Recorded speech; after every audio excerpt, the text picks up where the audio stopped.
Bonjour à tous, cette vidéo présente le dosage par titrage pH métrique d'un vinaigre dilué 10 fois par une solution d'hydroxyde de sodium de concentration en quantité de matière 0,10 mol par litre. Je vous rappelle que doser signifie en chimie déterminer la concentration inconnue de l'espèce.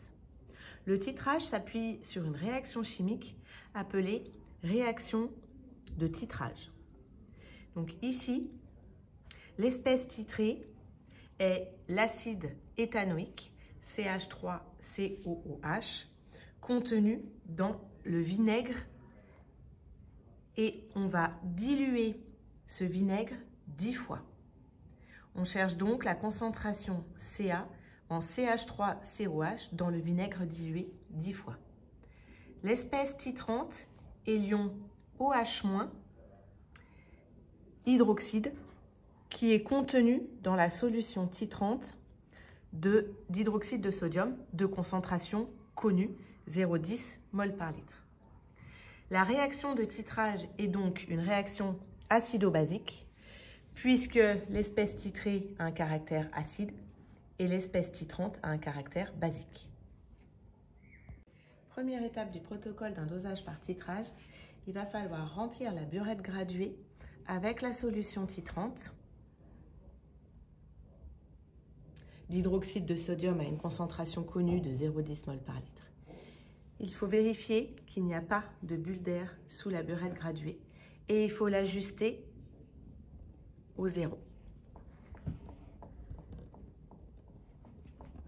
J'y vais. Donc je prends la solution d'hydroxyde de sodium dans mon bécher. Je ferme le robinet sous la burette et je la remplis.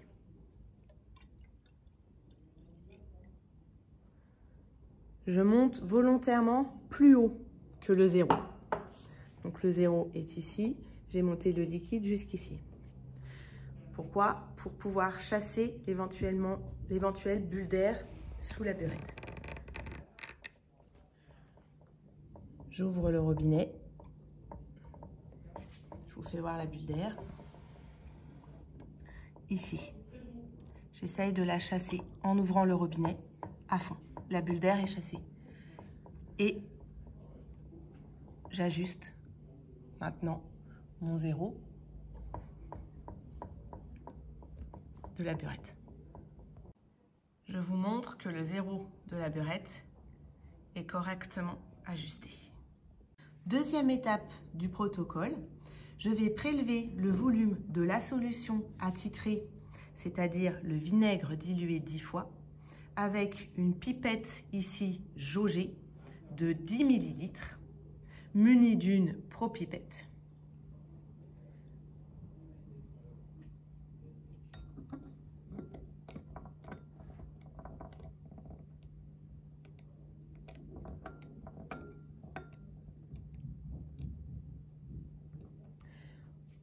Le prélèvement à l'aide d'une pipette se fait toujours dans un bécher.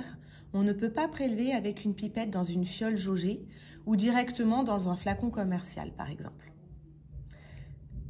Donc je monte jusqu'au trait de jauge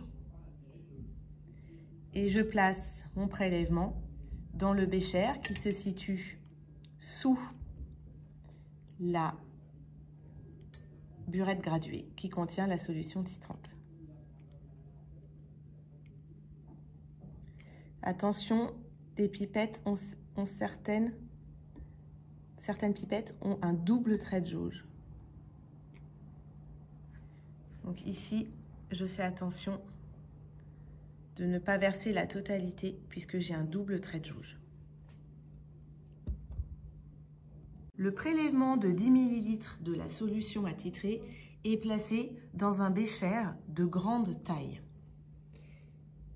Veillez à ne pas l'utiliser quand il est sur votre paillasse, par exemple pour contenir des solutions. Ensuite, on va ajuster le montage en insérant le pH mètre dans le bécher afin de suivre le pH en fonction du volume de solution titrante ajoutée. On choisit naturellement un suivi de pH car l'espèce titrée CH3COH, l'acide éthanoïque est acide, tandis que la base OH- hydroxyde est basique. Donc, je vais placer la sonde dans le bécher pour le titrage. Donc, je sors le pH mètre de l'eau distillée, je l'essuie bien évidemment. Je vais le déplacer pour pouvoir l'insérer correctement dans mon bécher pour avoir un suivi pH, comme ceci. On se rend bien compte que dans ce bécher, la sonde pH n'est pas immergée correctement. On va donc ajouter de l'eau. Donc ici, je choisis d'ajouter 50 ml d'eau distillée afin que la sonde pH soit totalement immergée. Cette eau ne change absolument pas la quantité de matière de vinaigre dilué 10 fois qui est dosée. Je vais mettre ensuite en route l'agitateur magnétique avec une vitesse de rotation normale. Donc je ne veux pas d'éclaboussure et je ne veux pas de vortex qui peut modifier la mesure de la sonde pH. Et je vérifie que le barreau aimanté ne vienne pas percuter la sonde pH fragile. Et elle est bien correctement immergée. Je peux commencer mon titrage. Troisième étape, il s'agit du suivi du pH en fonction du volume ajouté de solution titrante.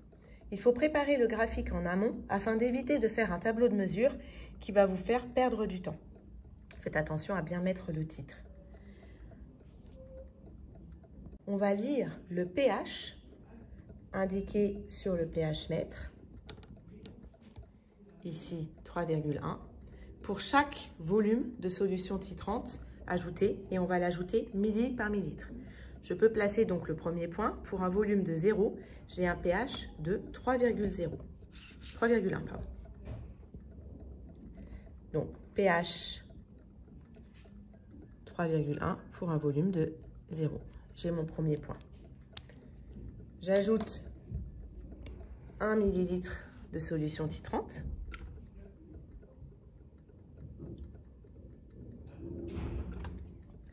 Je regarde le pH qui a augmenté légèrement, 3,5. Et je place le point. 1 ml, 3,5. Si jamais vous n'arrivez pas à ajouter millilitre par millilitre et que vous en ajoutez plus ou moins, ce n'est pas un problème. Vous placez le point correctement, par exemple à 1,2 ml. Et ainsi de suite. Quelques minutes plus tard, j'ai versé les 12 premiers millilitres de solution titrante. J'ai fait donc mes 12 premiers points. Et je vois ici que le pH a augmenté un tout petit peu et j'ai l'impression que le saut de pH commence. Donc, je vais resserrer les points pour avoir une courbe beaucoup plus précise. Je vais donc essayer de verser maintenant 12,5 ml.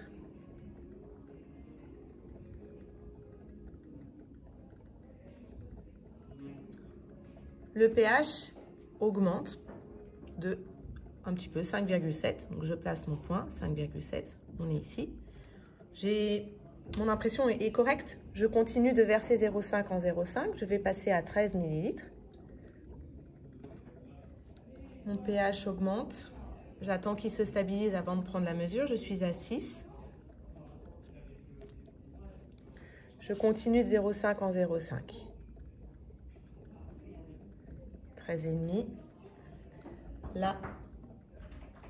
Là, le pH est passé à 6,4 pour 13,5. Je continue, 14.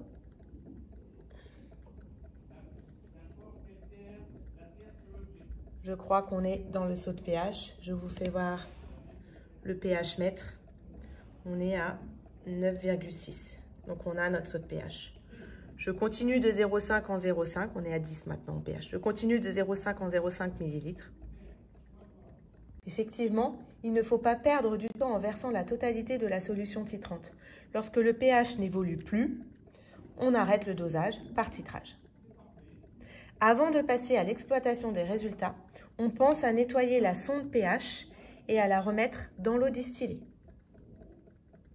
Pour cela, je sors la sonde pH.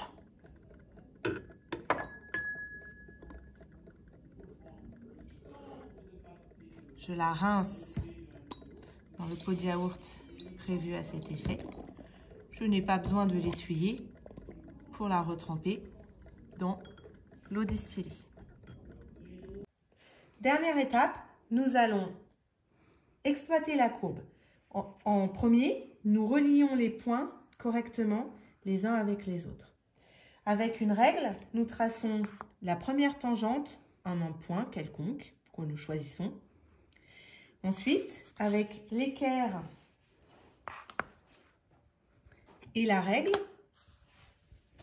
je fais coulisser mon équerre le long de la règle pour trouver une seconde tangente parallèle à la première, et donc elle est tangente ici en ce point-là. Dernière étape, on obtient la droite médiane qui est à égale distance de la première tangente et de la deuxième tangente. Cette droite médiane tangente coupe la courbe à l'équivalence et on lit le volume à l'équivalent. Ici, VE vaut 13,6 ml. Avec la méthode des tangentes, nous avons obtenu le volume équivalent de solution titrante versée lors du titrage. Nous pouvons écrire la relation à l'équivalence en quantité de matière. Cette relation à l'équivalence correspond à la réaction acido-basique du titrage que je vous avais expliqué en début de la vidéo.